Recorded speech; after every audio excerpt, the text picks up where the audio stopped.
Voilà, donc on est dans ce que vous nous racontiez, on est en Égypte après la guerre, et donc vous avez eu cette expérience avec le rabbin Ventura, et ensuite vous avez composé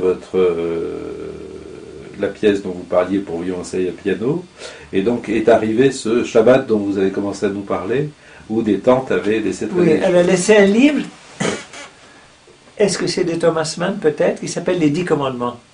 Vous connaissez ce livre? Non. Bon, alors il y a les 10 commandements sur la couverture. Voilà, et à chaque... Le début des 10 commandements, hein, et à chaque commandement, il y a une nouvelle de lui, où on parle vaguement, quelquefois de très loin, de ce commandement. Par exemple, tu ne voleras pas, c'est une histoire d'un hold-up, comme ça. Hein? Bon, alors, j'ai vu sur la couverture que dans les 10 commandements, il y avait le Shabbat. Eh bien, après ça, est venu un Shabbat où j'étais très bien, et à la fin du Shabbat, je ne savais même pas que le Shabbat commençait la nuit, hein. À la nuit après Shabbat, Motzi Shabbat, j'ai eu une fièvre colossale, 41, 42, je ne sais pas, une fièvre inexplicable, une fièvre énorme. Et puis, après c'est parti. Bon, le Shabbat suivant, j'ai travaillé comme toujours. Et à la fin de ce Shabbat, j'ai eu un urticaire géant. C'est-à-dire un urticaire partout. Dans la bouche, dans l'estomac, partout. C'est terrible, hein? Vous ne pouvez pas manger, vous ne pouvez pas marcher. Vous avez l'urticaire partout. Un gros visage comme ça. Bon, on m'a soigné, tout ça, bon, c'est parti. Et puis, ensuite est venu un Shabbat. Et à la fin de Shabbat, j'ai eu une énorme fièvre. Et je me suis dit, c'est bizarre ça. Et j'ai dit, je vais voir ce qui se passe le Shabbat suivant. Shabbat suivant, j'ai religieusement travaillé. Et à la fin de ce Shabbat, j'ai eu une énorme jaunisse. Bon, alors après ça, je me suis dit quand même, il y a quelque chose là. Il y a quelque chose à apprendre.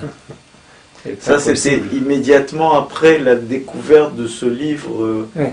Donc, je ne sais pas si immédiatement, enfin après en tout cas. Rapidement après. Ouais. Peut-être c'est immédiatement après.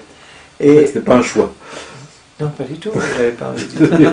Alors j'ai été voir le rabbin Ventura, je lui ai dit voilà ce qui m'arrive. Qu'est-ce que je dois faire? J'ai pas envie de recommencer. C'est toujours à la fin de Shabbat. Moi, je l'ai pensé, puisque je veux le Shabbat, que ça a été le Shabbat que j'ai. Mais après, j'ai appris que Dieu n'envoie pas les punitions à Shabbat même. Je ne savais pas tout ça. Hein. Il m'a donné une chance. Peut-être une minute que j'aurais dit, tiens, je ne travaille pas. Non, je n'ai pas pris cette chance. Et il m'a dit, écoutez, c'est évident, vous devez pas travailler Shabbat. Hein. Alors, j'étais furieux. Hein. J'étais embêté parce que j'aimais beaucoup travailler. Et bon, j'ai arrêté de travailler Shabbat. J'avais des visites et des machins.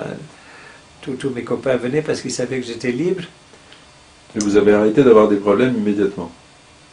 Depuis ce temps-là, j'ai jamais eu ça. Ça m'est arrivé d'avoir de la fièvre, ça m'est arrivé d'avoir des maladies, mais jamais Motzi Shabbat. Jamais. Jamais. Je fais attention à ça. Hein. C'est vraiment... n'est-ce pas, c'est une façon que le bon Dieu m'a parlé, quoi. Non? Ah oui. C'est très net, il n'y a pas... C'est tout à fait vrai, tout ce que je vous raconte. Hein. Vous n'aviez pas de libre arbitre, finalement. Vous avez été de faire. Non, et j'étais pas content du tout. Ça m'ennuyait d'être obligé de faire ça, mais j'avais pas envie de recommencer ce cycle. Hein. Et chaque fois, c'était plus grave. N'est-ce pas? Et puis, alors... Pendant le Shabbat où je ne travaillais pas, j'ai rencontré des gens et ils m'ont dit pourquoi tu ne manges pas kasher, etc. Enfin, finalement, ça avait commencé. On dit si tu fais Shabbat, c'est comme si tu fais toutes les mitzvot.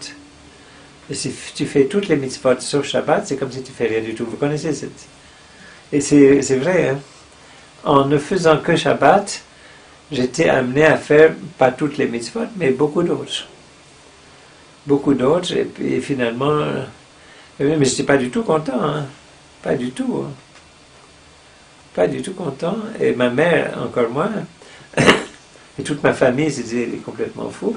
Et alors, ma famille, ils étaient embêtés parce que j'ai une famille qui est tout à fait laïque, hein, et les seules personnes de ma famille qui sont devenues religieuses, juives, qui ont commencé par s'attacher au judaïsme, sont tous, sans exception, devenus chrétiens, après.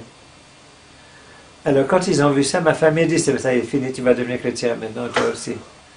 Et, pour le moment, je n'ai pas encore fait ça. Je pense qu'il y a peu de chances que ça vienne maintenant. On ne sait jamais, hein. Mais presque shalom. Et vous étiez, donc, à ce moment-là, c'était avant vos mariages, tout ça, vous étiez Ah, mais j'étais jeune. Vous étiez tout jeune. Ah oui. J'étais un teenager. Ah oui. Oui, oui. Ah oui, oui, j'étais jeune.